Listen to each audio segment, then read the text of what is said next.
Hello दोस्तों, इस video में आपको बताऊंगा 5 easy steps to improve your English in just next 30 days and score excellent in exam. Most of us are not born and brought up in English speaking environment, तो हम उसके साथ English language के साथ बहुत ज़्यादा कंफर्टेबल नहीं होते हैं। पर चाहे आप एसएससी की तैयारी करो या बैंक की, आपको इंग्लिश में अच्छा स्कोर लाना होता है सिलेक्शन के लिए। तो सबसे पहले एक चीज़ हमें समझना होगा कि हमें इंग्लिश को एक सब्जेक्ट की तरह देखना होगा। चाहे आप रीजनिंग होता है, मैथ्स होता है, उसी तरह आप इंग्लिश को भी समझें। सबसे पहले आपको स्टेप 1 है सॉल्व अ मॉक। किसी भी लेवल का एक मॉक सॉल्व कीजिए और आप पता लगाइए कि आपका लेवल क्या है। हम सब ने स्कूल में इंग्लिश पढ़ा है, ऐसा नहीं कि इंग्लिश हमने कभी देखा ही नहीं है। आपको अपना प्रॉब्लम पता लगाना होगा कि आपका प्रॉब्लम क्या है। आपका प्रॉब्लम ग्रामर सेक्शन है या वोकैबुलरी सेक्शन। क्या आप ग्रामर्स के रूल्स तो जानते हैं पर आपको वर्ड्स नहीं समझ में आ रहा है, वहाँ पे आप प्रॉब्लम होता है। जब आप आरसी सॉल्व करते हैं वहाँ पे आपको प्रॉब्लम होता है। पर एक्टिव पैसिव आपका अच्छा है या डायरेक्ट इनडायरेक्ट अच्छा है। प्रॉब्लम कहाँ है वो आपको सबसे पहले पता होना चाहिए, क्योंकि बिना समस्या जाने इलाज नहीं किया जा सकता। तो सबसे पहला स्टेप है solve a mock. Then second, read a newspaper. Newspaper पढ़ना हम सबको बोरिंग लगता है, हम लोग को आदत भी नहीं रही है कभी न्यूज़पेपर पढ़ने की, पर हमें इसकी आदत डालनी होगी। न्यूज़पेपर हमारा 2 महत्वपूर्ण प्रॉब्लम को सॉल्व करता है। पहली, बोल बोल के पढ़ने से ना सिर्फ आपका स्पोकन इंग्लिश अच्छा होगा, आपका वोकैब भी बेटर होगा। आपको नए नए वर्ड्स रोज़ मिलते रहेंगे। हम क्या करते हैं कि बुक से वोकैब रटने की कोशिश करते हैं, पर उसका कॉन्टेक्स्ट नहीं समझ में आता है। पर जब हम न्यूज़पेपर में पढ़ेंगे ना, तो नए वर्ड्स के साथ हम कॉन्टेक्स्ट भी समझ पाएंगे। बैंकिंग एग्ज़ाम में आपको हमेशा जो वोकैब होता है वो सिर्फ वर्ड्स नहीं देता है, वो आपको एक सेंटेंस में जाके वोकैब यूज़ होता है। तो वहाँ पे यदि आपको थोड़ा सा आइडिया भी लग सकता है ना कि ये वर्ड किस तरह का है, पॉजिटिव है, नेगेटिव है, कहाँ किस तरह का वर्ड है या कहाँ पे इस तरह का वर्ड यूज़ हो सकता है, तो आप आइडिया के दम पे भी क्वेश्चन सॉल्व कर लेते हो। तो इसलिए न्यूज़पेपर पढ़ना बहुत इंपॉर्टेंट है। आप हमेशा आदत डाल लो 20 मिनट 30 मिनट का रोज़ पढ़ने का, और इससे आपको बहुत फ़ायदे होंगे। जो नए वर्ड्स हैं उसको गूगल कर लो सिंपल, और उसको एक कॉपी में आप नोट कर सकते हो। क्योंकि यदि आप बैंक या यूपीएससी एसएससी की तैयारी कर रहे हो तो वहाँ पे वोकैब पूछेंगे ही पूछेंगे। तो वहाँ पे आपका एक वोकैब का लिस्ट भी बनते जाएगा। तो हर रोज़ आपको 8 10 15 अच्छा शब्द मिल जाएगा। और जो एग्जामिनर्स होते हैं वो कोई किताब खोल के नहीं किताब से ढूंढने वाले हैं, आप समझो। वो भी जनरली किताब से नहीं ढूंढते, वो भी पेपर से ही ढूंढते। इसीलिए कहा जाता है कि द हिंदू पढ़ना चाहिए या इंडियन एक्सप्रेस पढ़ना चाहिए, क्योंकि वो लोग भी वही न्यूज़पेपर पढ़ रहे हैं। तो न्यूज़पेपर पढ़ने से आपको ये भी हो सकता है कि आपको उसी शब्द को दोबारा आपको एग्जाम में भी मिल जाए। इसलिए न्यूज़पेपर पढ़ना आपके लिए सेकंड इंपॉर्टेंट थिंग हो सकता है। स्टेप 3 है स्पीक एंड लिसन। हम अपना मदर लैंग्वेज को कैसे याद करते हैं? मदर टंग को याद करने के लिए हम कोशिश भी नहीं करते, हम सुनकर और बोलकर ही लैंग्वेज समझ लेते हैं।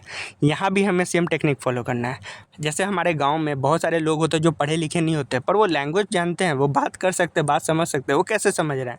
वो सुनकर और बोल के ही समझ रहे हैं। तो यदि आप स्पोकन इंग्लिश अच्छा करना चाहते हैं तो आपको ये चीज़ समझना पड़ेगा कि बिना सुने या बिना बोले आप अपना स्पोकन इंग्लिश अच्छा नहीं कर सकते। तो सबसे आसान तरीका है, या आप अपना कार्टून देख सकते हैं या पॉडकास्ट देख सकते हैं। कार्टून और पॉडकास्ट एक बहुत अच्छा तरीका है अपना स्पोकन इंग्लिश ठीक करने का। सबटाइटल्स के साथ वीडियो देखना। यूट्यूब पे आपको बहुत सारे आपको पॉडकास्ट मिल जाएंगे जिसमें आप इंग्लिश लैंग्वेज के साथ ही बोल रहे हैं, आप पॉडकास्ट सुन सकते हैं। या आप कोई कार्टून या कोई सिंपल सा शो देख सकते हैं जिसमें आपके साथ सबटाइटल हो, तो उससे आपको ना एक आइडिया मिल जाता है कि लैंग्वेज के साथ आप थोड़ा फेमिलियर होने लगते हैं। क्योंकि हम इंग्लिश स्पीकिंग एनवायरनमेंट में नहीं है, हमारे साथ हमें इंग्लिश स्पीकिंग एनवायरनमेंट खुद बनाना पड़ेगा। तो उसके लिए इंग्लिश शोज़ या आपके लिए बहुत काम दे सकता है। इसके अलावा स्पीक करने के लिए सबसे बेस्ट ऑप्शन होता है कस्टमर केयर ऑप्शन। आप कस्टमर केयर से जब भी आप बात करें तो इंग्लिश में बात करने की कोशिश करें, क्योंकि वो ना आपको जज करती है ना आपको पहचानने वाली है। तो अब सबसे बेस्ट ऑप्शन है कि आप कस्टमर केयर को यूज़ कर सकते हैं। या अपने छोटे भाई बहन हैं आपसे, उनसे बात कर सकते हैं। आप उनसे बात करिए इंग्लिश में, वहाँ पे आपको इशू नहीं होगा। यदि आपके दोस्त अच्छे हैं जो जनरली नहीं होते, वो आपको जज नहीं कर रहे हैं, तो आप भी एक दूसरे के साथ प्रैक्टिस कर सकते हैं। ऐसे हो सकता है, ये भी एक अच्छा तरीका है। पर इंग्लिश स्पीकिंग के लिए थोड़ा स्पीक पर आप काम कीजिएगा तो आपका इंग्लिश स्पीकिंग ग्रेजुअली ठीक हो जाता है। स्टेप 4 है ग्रामर रूल्स। ठीक है, हमने सब कुछ समझ लिया, सब कुछ जान गया, पर एग्ज़ाम में आपको ग्रामर रूल्स जानना बहुत ज़रूरी है।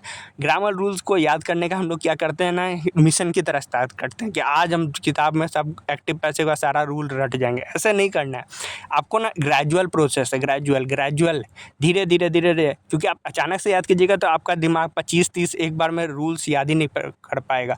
और ग्रामर्स में बहुत सारे रूल्स हैं, तो आपको सारा रूल्स एक बार में याद करने की कोशिश नहीं करना है। एक किताब ले लेना है सिंपल। सबसे पहले आपके पास यदि कोई किताब है इंग्लिश ग्रामर की तो बहुत अच्छा, नहीं है तो आप कोई भी ले सकते हो। जैसे मेरी जो फेवरेट है वो इंग्लिश ईजी है, इंग्लिश इज़ ईजी या प्लिंथ टू पैरामाउंट वॉल्यूम 1, मैंने दोनों पढ़ा है, वो दोनों मुझे अच्छा किताब लगा। आप कोई भी किताब ले सकते हो। और प्लान सीधा है, 5-10 पेज रोज़ पढ़ना है बस, उससे ज़्यादा नहीं।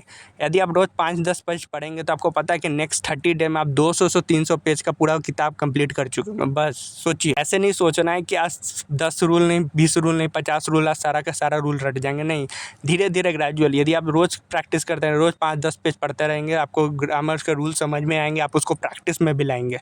स्टेप 5 है finally solve a mock practice.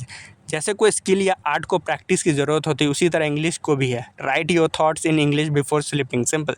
It help us to organise your sentences.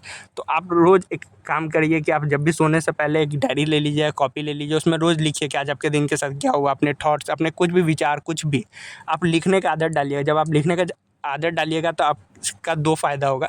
एक, आप वोकैबुलरी जो आपने सुबह में पढ़ा है या पिछले हफ्ते भर में पढ़े, आप उसको इस्तेमाल करोगे, आप उसको छोड़ नहीं दोगे। दूसरा, आपका सेंटेंस करेक्शन अच्छा होगा, ग्रामर रूल्स को आप अच्छा यूज़ करते होगे, तो इससे ये हेल्प करेगा आपको रिटेन करने के लिए ग्रामर रूल्स और बेटर वोकैबुलरी। आशा है आप ये 5 स्टेप्स फॉलो करोगे और आपको इससे ज़रूर फ़ायदा मिलेगा। अपना बहुमूल्य समय देने के लिए धन्यवाद। Thank you.